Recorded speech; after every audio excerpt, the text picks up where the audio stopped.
Electric field is that force per charge that exists around a charge.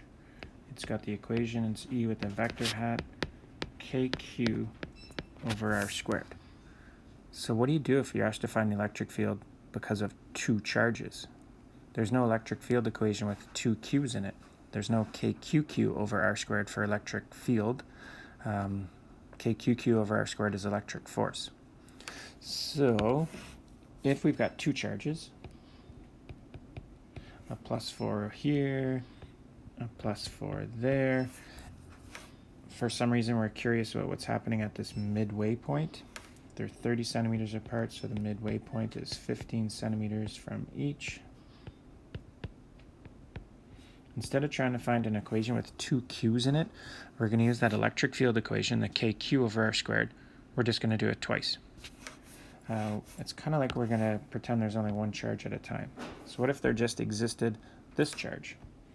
Then the electric field at that point we're interested in is KQ over R squared.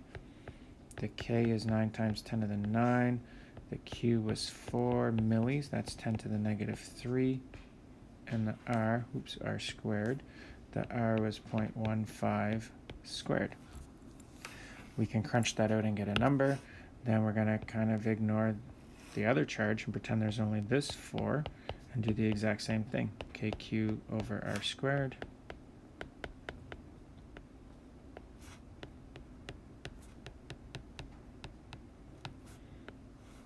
Now, if we weren't on the ball, we would just crunch these numbers out and finish the question. But hopefully we're a little bit on the ball. The +4 that I've drawn on the left, it's going to create an electric field. We'll use the equation. If we needed to, we'd use the equation to get how big. But that's going to be an electric field that points away from that positive charge. So there's an electric field pointing to the right because of that charge on the left. Similarly, the charge on the right creates an electric field. That happens to point away from it, so it's pointing to the left. Because this question is so symmetrical, we're going to get two electric fields that actually cancel each other completely out. The charge on the +4 that's more to the left creates a particular electric field. The +4 on the right creates the exact same size of electric field. They just happen to be pointing in opposite directions. They cancel each other out. If it wasn't so symmetrical, then we'd have to do what I kind of started in red and green. Figure out the one electric field, how big it is and what direction it is. Figure out the second electric field, how big it is and what direction it is.